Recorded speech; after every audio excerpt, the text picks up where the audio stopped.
بس كده ده الشكل النهائي معانا بعد ما ضربناها في الكبة.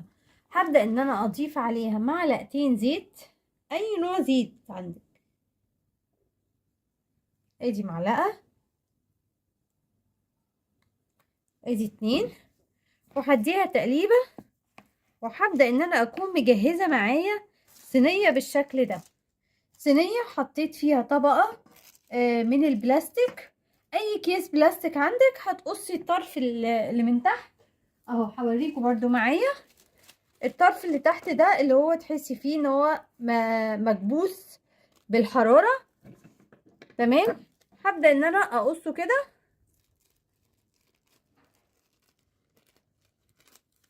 هتلاقي الحتة اللي تحت دي مفتوحة. هبدأ ان انا اخد الكيس من الجنب واشده كده، بس كده اهو اتفتح معايا بقى زي الفل. طالما ما عنديش اكياس اللي هي بتاعه الفرد دي، يبقى انا هعمل كده في اكياس السندوتشات. هحط واحد كده هنا واحط عليه زيت. تمام. هقلب طبعا الخليط بقى في الزيت، وهبدأ ان انا اصبع، وبين كل طبقة وطبقة احط كيسة نايلون. ما احطش اتنين فوق بعض ابدا. بس كده هحط في ايدي نقطة زيت كده صغيرة، وابدأ ان انا اصبعها. عندك بقى كيس حلواني، عندك على سياخ، على ايا كان. هبدأ اعملها زي كفتة كده. ممكن تعمليها على سيخ عادي، وابدأ ان انا احطها هنا.